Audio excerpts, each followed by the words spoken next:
That's right, viewers of the best and only currently, I think, or unless that other show just started, but for the time being, the only Rinkside podcast. It is Pawtai and Chewie here bringing in a grand day ahead of us. We've got a packed program in store, but before we get into things, Chewie, let's take a moment to slow things down and admire the things that we can appreciate in life. What's going on in Chewie's corner? Yeah, so a lot going on this week. Lots to talk about. I'm super excited right now. So in about 36 hours, I'll be getting on a flight to the DR, Dominican Republic, to spend the week with my wife on the beach. I'm already started prepping. I'm not wearing pants for this interview, so I got to get in the zone, have the beer, and I also got some hockey cards I'm going to showcase today, real quick, that I picked up. But a couple of Detroit cards from the new artifacts. I'm just going to pop them real quick. Mark Stahl with an autograph right there, and Moritz Seider rookie card, and we also got another Moritz Seider rookie card. There's two more here. For any Flurry fans, we got a nice Flurry Chicago card. And then lastly, a sick looking Young Guns for this Wyatt Kalyunuk guy. But that's my added cards for the week. I have a couple more, hopefully, in a couple weeks to show you guys too. How about you, Potty? How's it going on Well, your side? the view from Pottie's penthouse is doing pretty good right now. It's set up, in Florida now. We have had a bit of change of scenery, but it's been a good transition so far. Wanted to shout out to Chewy and Leathers from Dublin organization in particular for everything that they did to help get me where I am today. So Pottie's penthouse is doing pretty good in real life. My girlfriend's been out of town for 2.5 weeks. She's been in Italy. It's been like a good time. Of course, I missed her, but it's been a good time. Been eating well, and I don't think that she actually watches the show. I know she's subscribed to the show, but I don't think that she's going to watch this and figure it out. But anyway, she comes back on Wednesday. So tomorrow, I paid cleaners to come here for 2.5 hours to clean the place. Then I'm gonna go buy a bunch of flowers and put them in like the kitchen, living Oh, room, nice. all this. So it's gonna like look better than when she left it. So gonna get some brownie points there. So yeah, things are going pretty well. Sweet. Yeah, it doesn't matter how it gets done, right? As long as Yes. it's done. But yeah, if there's nothing else, we could quickly talk about that trade if you want to, real Yeah. quick. Let's Yeah, talk so about it. I'll run the trade here. It was a big one. So we got traded away from Dublin. Obviously, you Potty, you went to Florida with your boys Rice Cake and Crispy Bacon, and Dublin ended up receiving from Florida Rock Steel, Tom Edwards, as well as Not Satisfied from Melbourne, and then Florida sent Nate Ironsides to Melbourne in the deal, with Dublin getting a couple picks. And yeah, let's talk about the trade, why it happened, and the reasoning behind it. Yeah. So, So like y- first question is how did Dublin walk away with, all the money and the guns, from the that one really worked out well, I think, for all parties involved, particularly for Dublin. How did that kind of come to fruition? yeah, so obviously, you joined the Dublin staff last season. You're a huge part of the league with Rinkside and a lot of the other work you do. And on the team end, you're running Warsaw. Um, and you obviously reached out kind of early in the season, mentioning that you had uh, I guess, intentions of taking ownership one day. And we talked about all the options. Trev also was looking for some help on his team early in the season. And after lots of talking and figuring out what was best for everyone, I think it was like probably 2 weeks of figuring out what everyone wanted to do. We came to agreement with Trev, and we could talk about this more. But obviously, you're a co-owner now in Florida, and yeah, if you want to talk more about that. Yeah, co-ownership is something that I'm very grateful for to be sharing, with Trevor down in Florida.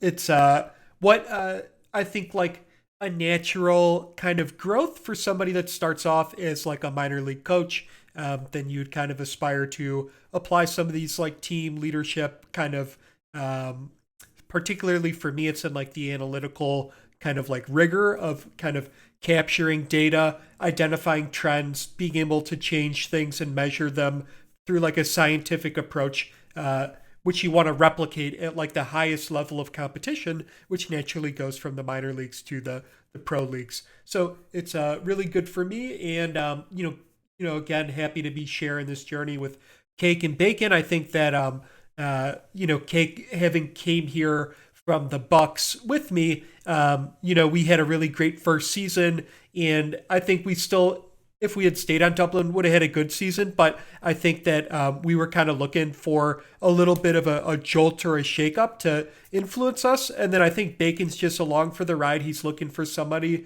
that understands like a pretty big like type of build that he is, and then can Yeah. provide that. So that's kind of I think where all the players from our side of the house. How did the Melbourne players kind of fold into things? Yeah, just I guess just based off team needs. We like obviously we had you and Bacon who were two big uh players, and we wanted to make sure that we didn't lose that. So we talked to I sorry, talked to Satisfied, and he was interested in exploring other options too. The conversation went great with him. He was interested in joining us. Nate obviously was interested in Melbourne being the Vancouver coach, so he was kind of connected with Melbourne. It I feel like it worked out for everyone. And like it was kind of funny actually. So you mentioned that you and Kate came from the Atlantic Bucks. Not Satisfied and Rock Steel were also both with you guys on that cup winning Bucks team. So out of the six players, four Bucks were traded. It's cool to see. And yeah, I mean, super excited on our end because today, Not Satisfied got his first assist and Rock Steel got his first power play goal with Dublin. So Oh, I'm happy to see that they were able to produce on their first game, and hopefully, Potty, Bacon, and Cake start putting up some good numbers in Florida. I'm gonna love watching you guys play. absolutely. And we need to take a momentary pause to verify was not satisfied on the Atlantic Bucks. I'm searching. What do I look under? League Think staff, go to minors. the cup here, Rec- season 3 Atlantic Bucks. Maybe I was wrong. I know my Maybe I Bucks. was wrong. Rock Steel was definitely there. Rock Steel I is guess I got there. yeah. Rock Steel said not satisfied was there, so maybe I'm gonna have to Oh, talk to him. Rock. He gave me this info. Wait, He gave me this maybe info. maybe he was talking about the World Cup. Wasn't he Oh, the co- yeah, yeah, that could be true because he did coach the gold winning cup team. Yeah. But hey, still three half the players were Bucks. Still cool to see for Yeah. sure. Yeah, absolutely. That is true. All right. Well, let's see. So, turn in our agenda. We've got a little special here on a few attributes. Oh, what are we looking at? We are looking at. Oh, actually, we got the standings real quick. So, here are the standings. And we've got Florida in fourth place. Um, and that's tied with Jacksonville. What do you know? And oh, if my eyes kind of wander down there a little bit below there, we see Dublin, and then there's some other teams kind of Honolulu's holding it down, but Melbourne's they're making a real good effort to take last place though. Yeah, So don't be too quick to talk there because after today's scores, we are tied with you guys. So oh okay. Um, it's close, but one big shout out I want to do here is for the Turku Finns. They're on a 3 week, sorry, win streak, undefeated Ooh. in the past 3 weeks. I don't think they've played today, but good for them. And yeah, I mean, middle of the pack's kind of shifting. Um, nothing too nothing too crazy. Tennessee's kind of popping up, which is cool to see. They passed Albuquerque, Rome, San Diego, so we'll have to keep an eye on them later in the season. Oh, yes, we will. And keeping an eye on things, we're going to shift over to the minors. As we can see, we've got Iceland, who are 11-2, which is disgusting how you can have a record like that. It's crazy. Wow, Um, that's great. and if you look at last place, you'd think 11-2, man, I bet dead last is like 3-10 or something. But it's actually 6-8, which is, not a bad record at all. That's like last place. So it's a Yeah, pretty tight competition here. yeah. Well, between second and last, it's 6 points. It's a Yeah. week. A week can change it all. So Yes. congratulations to Gunny in Iceland. His first season coaching the Iceland Ice. Good for you, Gunny, and keep it up. Yes. There we go.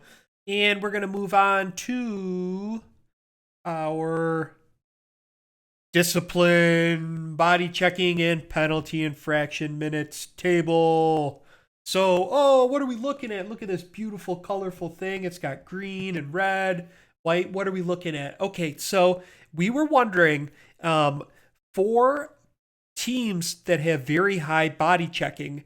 When I was playing the game, right, I noticed that like Pawtai and Be a Pro, when I've had lower discipline, uh, excuse me, when I had like a 70 body checking and a 70 discipline, I would get a lot of like elbowing penalties or whatnot whenever I did it. Right. And as like my body checking increased, that there was like a higher frequency of me actually like checking people, but then there was kind of like a decrease in the likelihood. But certainly when I increased my discipline, then I would have just more solid hits and less like penalties, infractions. So what I did was I thought, okay, what if we were to break down three categories? We got discipline, body checking, and penalty infraction minutes. And if we were to rank all the teams by discipline, it would be Albuquerque would have the highest discipline out of everyone. Interesting, right? Right. Um, Yeah. then we do body checking and we get teams like Las Vegas. And then we have penalty infraction minutes. And this one's kind of reverse. So having the fewest is actually the best. So Red Water's there with 23. So Okay. then we did an average of these three things and then ranked them. So Albuquerque is ranked number one because they're a 1 in discipline, a 5, and a 3. Do you see how that kind of works out? Okay. So I guess looking at it, like for me, I'd be looking at like the biggest outliers, Yes. like a team with like super high body checking and like super low discipline, but like maybe less penalty minutes. So was there any I guess interesting teams when you did this?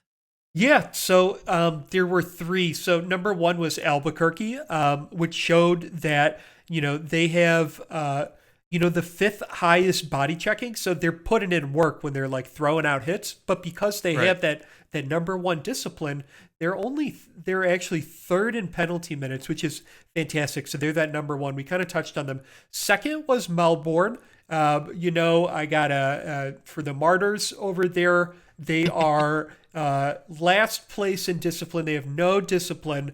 So such self-sacrifice for no discipline. But they also are number three in body checking. So they actually have some muscle to like back it up. And their penalty infraction minutes are number five. So I found that interesting. So they had the lowest discipline of really high up body checking, and their rank wasn't that high. So that makes me think that as long as your body checking is higher, then if you're throwing out hits and whatnot, you're not going to be like taking penalties. So Interesting. Okay, so if yeah, yeah, yeah, because I'm looking here, so like Rome is like 12th ranked in discipline, 14th in body checking, and like 12th in PIMS. So it's looking like even if you have low discipline, like Melbourne, and right, you kind of level it out with your body checking, it kind of evens out. yeah. Kind of you see it with Dublin a little bit, middle of the pack. I guess it's interesting. Jacksonville, they're like ninth discipline, but worst body checking. but still middle of the pack. Yeah. So that's yeah, that's definitely interesting that Melbourne has the worst discipline, like, but still like middle of the pack in penalty minutes. Yeah. And, we try to like visualize it here. The one thing that's kind of interesting is like, and you can't see my mouse cursor, but there's like, you see like the size of these circles. The bigger they are, the more penalty infraction minutes. And if you see Redwater, it's almost like not visible on here. That's more of a scaling issue. It should be visible. Maybe the color is white or something, but it's actually really small because they only have 24. But this is another Oh, way to identify, outliers from body checking or whatnot. But that kind of covers the thing, the stuff. Do we yeah, have? because I know we talked Mhm. about last week, right? And then we wanted to dive more into it. So this is really cool info, actually. Yeah. Well, sweet. Well, let's move on over to our plays of the week.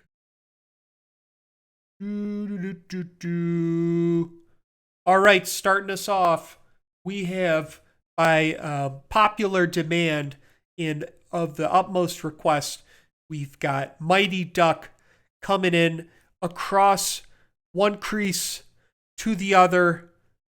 Oh, watch this. Oh, Wow. fantastic.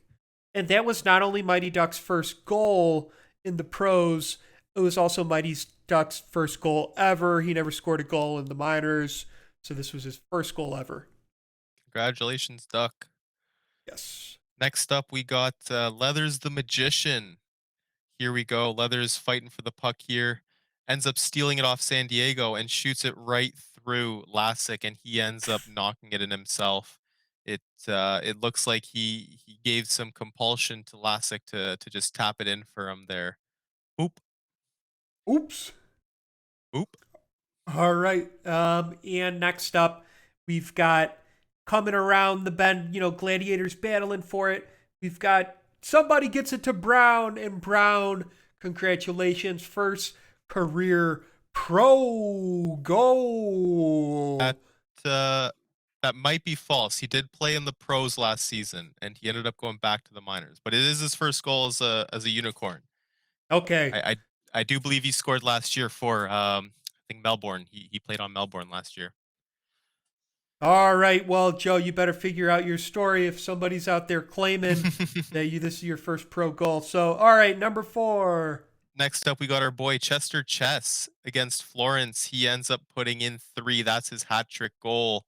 He actually got traded from Florence to Albuquerque, so that's a little bit of salt in the wound, and against his former goalie Bacigalupi. Ooh, Bachigalupi. Well, speaking of Pokemon, if I had a Pokemon in my deck right now, it would be Alakazam because boom! Did you see that? There was some psychic wizardry from a warlock where Vivieros from somewhere in between here and I didn't cut that Wow. video. Somehow a goal came and we will watch this one last time. Uh, but yeah, and those were our plays of the week. All right, Chewie, are you ready? Let's go to our double. Are you ready? I think we have what do we have in store Yeah, today? we have well before this or after this we have a special guest, Deputy Commissioner Doug Britton. But before we have that, we're gonna go through this week's top 5, which based on some votes ended up being our top 5 video games. And I'll start Ooh. off by saying uh, this was probably one of the toughest like top I spent like all week with my wife like trying to figure out what my top 5 video games were. So, before we start with our top 5, I'm going to just put out 3 like notable games, and that's going to be Overwatch and Counter Strike Go and Rainbow Six Siege. The reason they weren't in my top 5 is because I did play these games like semi professionally, so like in tournaments and like for money and stuff. So like I could have easily put them in, but like they weren't like my fit. Like I played it like for money, so I don't know.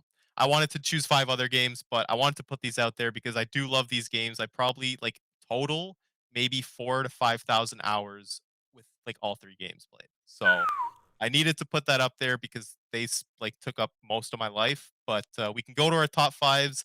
And Potty, let's start with you. What is your number five video game? Well, hold up. I gotta have my list of Oh, honorable mentions sorry. as well. For the record, I was not paid for these, and I did not spend 4 to 5 thousand hours.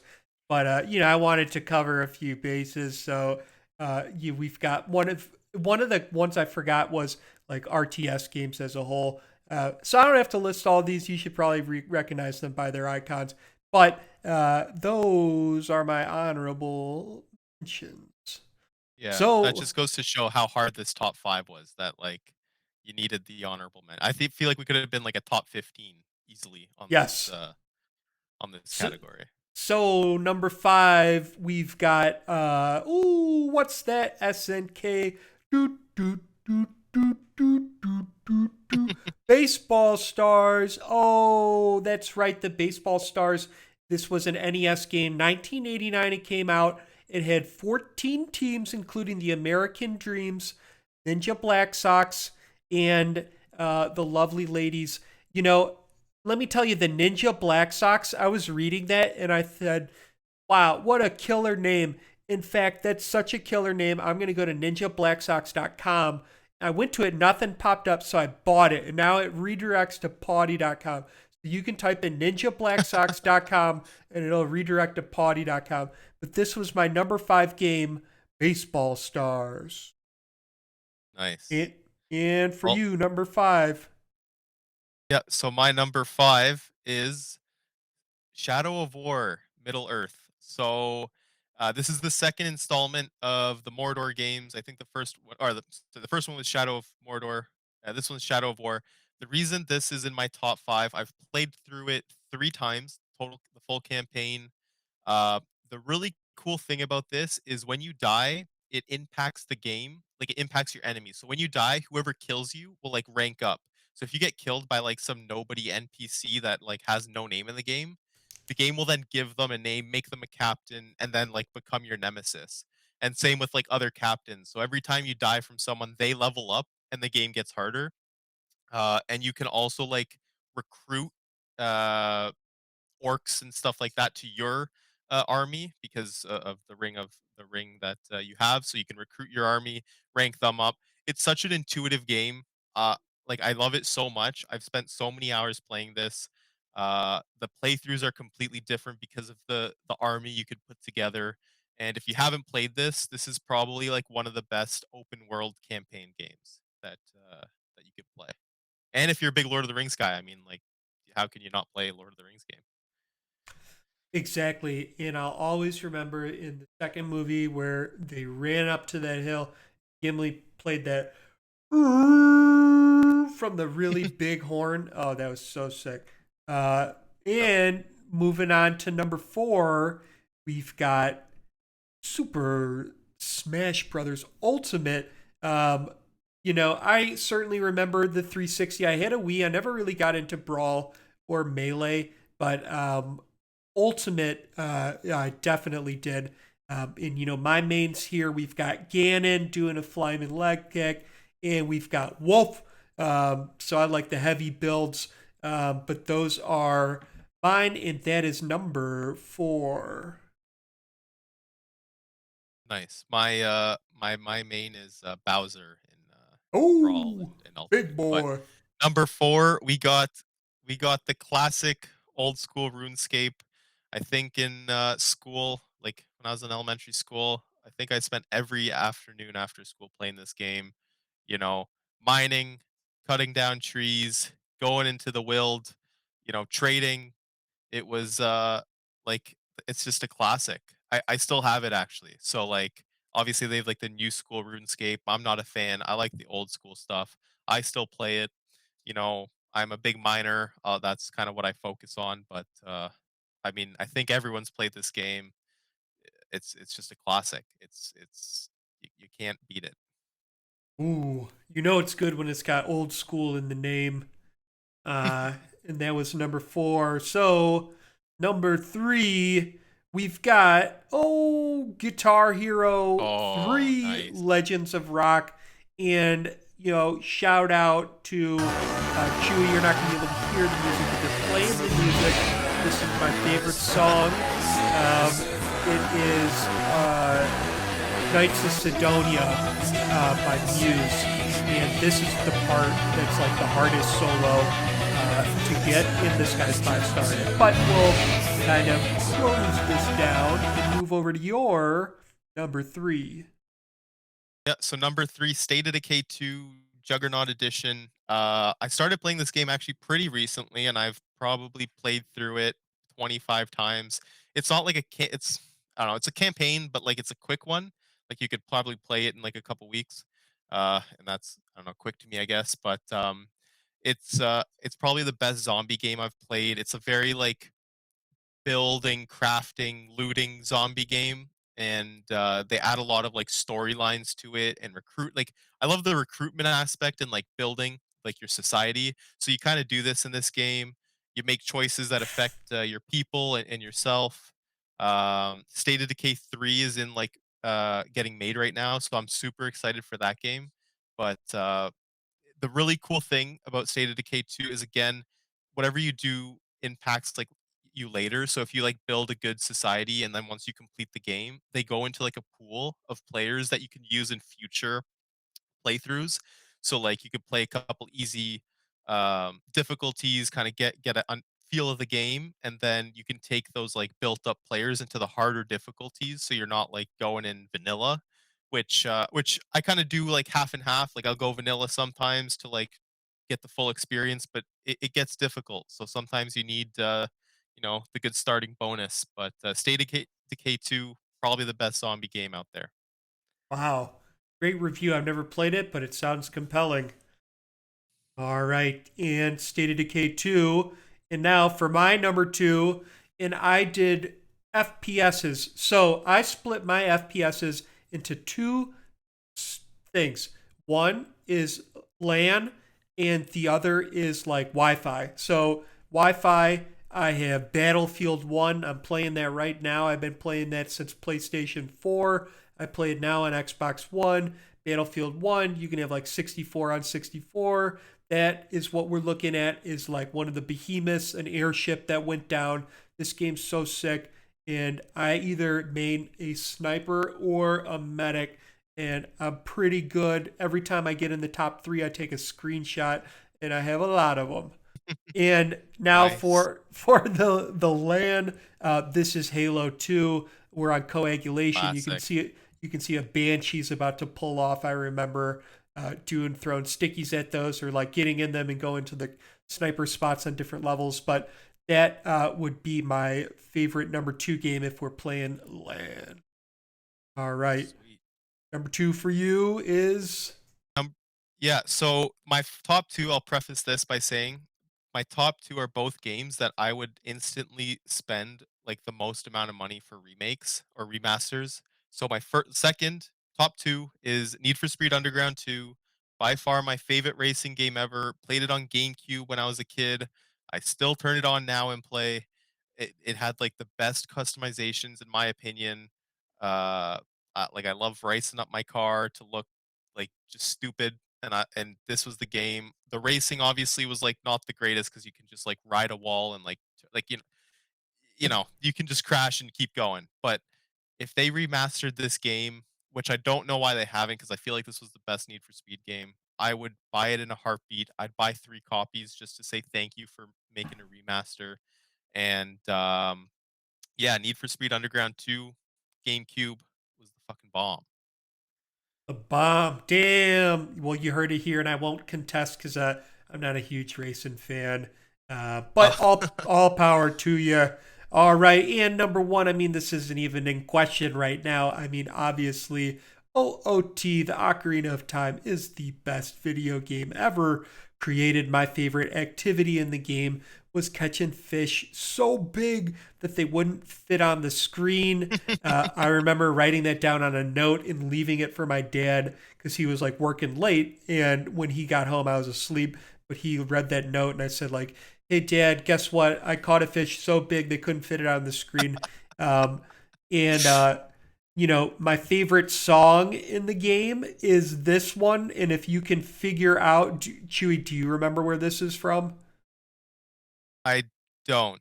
I don't remember, so I won't. I can't spoil it. Well, I'm playing it for the audience right now. Chewie, you probably can't hear it, but it's like do do do do do do do do do do do do do. Do you remember that one? I do. I do. It's.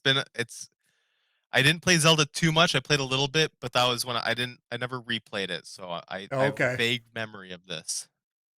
Well, it's one to replay. It is the greatest game of all time, and I'll pass it on to you for number one.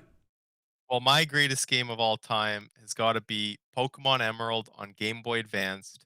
Um, I've my playthroughs on this is probably over 100.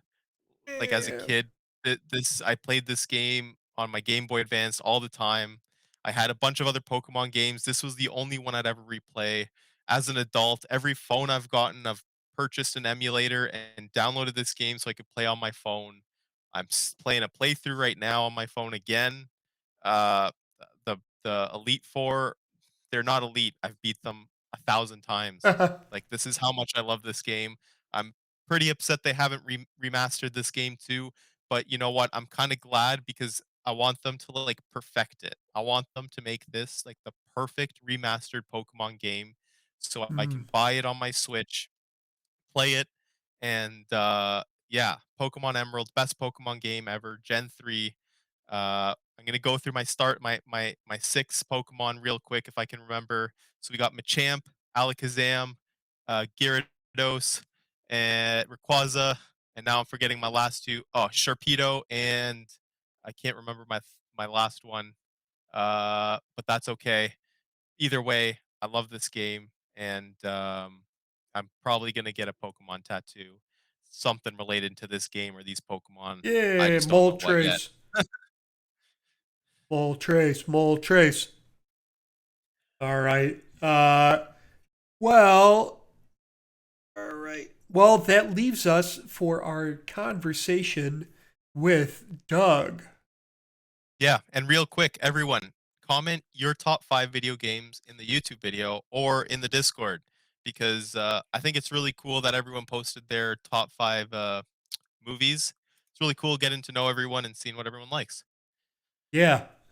The more that you can share, the greater the fruit that we bear. So, with that in mind, we're going to move over to Doug. So here we have four-time All-Star Game player, one-time All-Star Game coach, two-time All-Pro, two-time, two games, two times played in the World Cup, two awards, the Goals Ambassador, as well as the Defense of the Year, and the Season 2 Cup champs, and the owner of the Las Vegas Sinners, and good friend of mine, Doug Britton. Doug, how are you today? I'm doing well. I figured we were going to run out of time for my segment with I that introduction. I had to my mouth dried up talking so much going over all those awards there. But thank you for coming onto the show. Welcome to Rinkside. It's been a long time coming. And yeah, we'll start off with the first and foremost question. How did you join and hear about goals? Started back, I guess I was playing in the SFL with Krieg. Yeah, I was also on I guess, his team in the BFL, and he just knew me from the two leagues. So he asked me one time in chat if I knew anything about hockey, and I said, well, I'm a little bit of a historian, don't really follow much now. And he asked me if I wanted to come join and be an owner, and it went from there. Nice. Awesome. Very Uh, interesting. Um, what drew you to Las Vegas, or did you have a choice? Yeah, I started out, I was going to be actually the New Jersey Devils because I'm a Devils fan. Mm-hmm. But then I was on the Vegas team in SFL. I was on the Vegas team in BHB. So I decided, hey, why not make it triple Vegas and go ahead and be the Vegas Golden Knights in the first season? nice. So you're, I guess, leading to our next question. Like you're talking about all these different leagues. So kind of like a multi question here, but what other sim leagues are you in? What's the most amount of sim leagues you've been in at one time? And like when did you first start and like join? Like when did you first start and hear about sim leagues? All right, I guess I'll start with the last first, just 'cause that's the easiest. I basically was just flipping through the TV channels one day in January of 2000 and ran across the SFL being played on television. Saw the link to be able to go to the website to make a player. I thought it was kind of neat that they were on TV, all that kind of stuff. So I joined them first in January 2022. Kind of a funny story, um, because, and this is what I try and tell draft picks in our league as well. It's not really how well your player performs on the field, because I was the second best wide receiver statistics wise in the SFLM, their minor league program. And I didn't get drafted until round 7, pick 132 of the season 15 draft, and actually got drafted as a fullback, not a wide receiver, even though I was the best second. And it had Wow. to do with I was new to sim leagues. I didn't realize how important progressions were, talking in the chat rooms, Right. anything like that to make yourself noticeable to owners. I'd even muted my locker room because I didn't like all the notifications I was getting on my Yeah. phone. So that would be why I dropped. So Right. Sorry, just to clarify, when did you say you joined SFL? in January of 2020. 2020. Nice. So Oh. 2 years ago, you Yep. you started your sim league journey. So I guess to repeat, kind of couple questions. So, like, how many sim leagues have you been in at one time? Like, what's the most you've been in? The most is 12 at one time. Oh, I've probably been wow. in about 20 overall, and I've narrowed it down to about 8 at this current time, with Jeez. probably SFL, the ESL, which is a racing league. Shoot, the SAABL, which is Sam Yeager's baseball league. He's in this league as Yeah. well. Those are Did, really the main three. yeah. Did you end up joining up on the Project X football, the new league? I think Trunnen and Evan started. Evan, I have not yet. I like the number 8, Yeah. but Fair. That's fair. it'll probably end up getting into the mix before it's all over. Yeah, well, the draft is in a couple weeks, so yeah, definitely join up if you haven't. And for anyone else, Project X Football, football league started by our deputy commissioner, another owner in our league. Very similar to goals, super casual. You progress once a week and watch a couple games. So, anyways, back to this regularly scheduled interview. Potty, what do you got next for Doug? I want you to talk to me here. Talk about what your season looks like as a deputy commissioner and as an owner, please. Oh, geez. As a deputy commissioner, I love to see all the new blood coming into the league. Of course, it adds a lot more work to behind the scenes with creating the players and doing the progressions and everything, but I love to see the growth. We're not really advertising anywhere right now, so just the word of mouth growth is huge for this league right now. Yeah, Um, as an owner, we're having a great first 20 games. I love the group that I've got in the locker room. Had a couple scares at the beginning of the year with some player personnel that I thought I was losing, but able to hold on to. So that has helped us greatly. And just waiting to hopefully bring the second cup to Vegas the end of this season. nice. Yeah, obviously would love to see you win it. Not as much as I'd love to see Dublin win it, but uh, I mean, you've done so much for the league, and I'm gonna kind of like ask it again, but like different words. So, like, what, like, if you were to describe what you do in a week, to help the league? Because some people don't know what work we do behind the scenes. So kind of talk about what you're doing, daily and like every week. Well, I do my best to get in and do my team stats every night. That's number one. I've been posting most of the screenshots for the stats people to be able to record the stats every night. Um, shoot. Rosters comes up. Luckily, this year we've had Trevor and Biff and yourself step up to put those on the sheets. So I've been able to step back from that a little bit, but that takes quite a bit of time there too.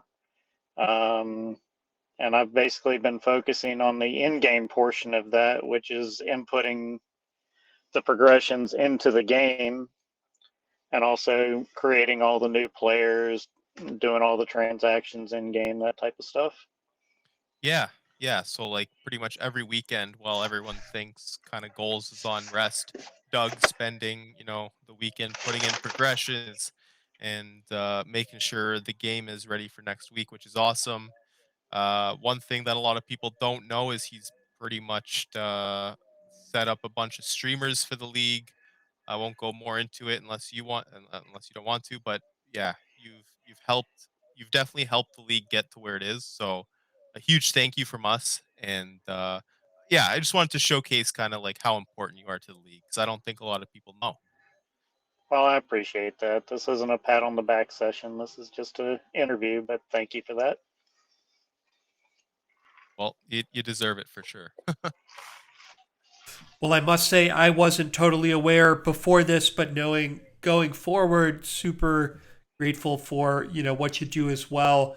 And it makes me wonder, a question that would logically come up next, which is, what is your interest in Disney? Oh, that probably started when I was a kid. I guess the mom got me into, I guess, like the Golden Book series where they would Uh come huh. out and deliver to your home every once a week or once a month or however often it was. And they were the Disney books. And so I got to reading those and enjoyed those. Then as I got married, the wife is also big into Disney. So that helped out. Took our honeymoon there when Disney World was doing their 25th anniversary. Oh, Just nice. celebrated their 50th with my 50th birthday when we went this year. Mm. Um, little funny story there. The wife had a part-time job at the Disney store, and when Oh, she yeah. left, I had to go to work at the Disney store to keep the discount. No way. Wow. So, and that's why we have, I guess, like the formal living room. I've shared pictures on the Discord, but of the Disney room that I have Yeah. in the If house. if if you're cool with it, we may have to tweet it on our Twitter when this episode comes out because I think people need to know like how into like how much your family is into Disney. Yes, and that's why the email and everything is into Disney. So it all works out. Sweet. Well, I mean, thanks for coming on. It's been awesome talking to you. We got one final question that we ask everyone, and I know your vision of this league is out there, and I want to ask, where do you see the league in 5 years? 5 years, believe it or not, I still see it around. I've been in enough sim leagues to see them come and go and have power struggles and everything else and it not work out. I think the leadership of this group and the owners that we have are a good group of people, and I think we can keep it together, which is first and foremost being here in 5 years. Um, and then, unfortunately, I feel we're getting to the point that maybe after one more expansion in a season or two, that's going to pretty much cap us out. And we may end up having to turn people away because there's just not enough hours in the day to stream, to do all the behind the scenes work, everything like that. That's probably 2, 3 years out, but Right. I could see a point where we get just maxed as a league and what we can do. Yeah. Well, hopefully, you know, the game and things arise where it could help us in a way, because, Yeah, yeah. like you said, you. EA could help us out tremendously if they would allow certain things in the game. Yeah. Uh, but I don't foresee that happening. So I'm Well, optimistic with the growth. We're going to be able to grow. We're going to be able to expand, but at some point, it's going to have to stop. yeah. Yeah, I mean, even this season, I think we're averaging probably around 5 to 10 new players a week. Obviously, not including like people leaving or retiring or just losing interest in the league. But it's the steady growth is nice because it's a little more manageable than the large like 200 player, 150 player like influx in a season. But yeah, I mean, uh, great talking to you, Doug. Do you have any final shout outs or anyone or anything you want to mention before we log off here? Well, just like I mentioned a little earlier, it's just the people that work behind the scenes in this league to make everything work on the ice. Just the hours that everybody puts in, I greatly appreciate. And hopefully, we'll get to the point where we can get some more staff in to take some burden off of these people. Yeah, I don't disagree with you. All right. Well, Doug, thanks for your time. You know, like I said, long time coming. You're the last commissioner to get on here, and yeah, we hope to have you on again soon. Sounds good. Thank you. Thanks, Doug. Appreciate it, buddy. All right, and now we're back from our conversation with Doug. What a great conversation. Chewie, what did you think? Yeah, I mean, Doug's a staple in the league, an amazing guy. He's always like willing to help. He's done like there's so much he's done for the league I can't even fathom. So, thank you, Doug, for coming on. It was a long time coming, and we look forward to talking to you again on the show. All right, until next time, this is Rinkside.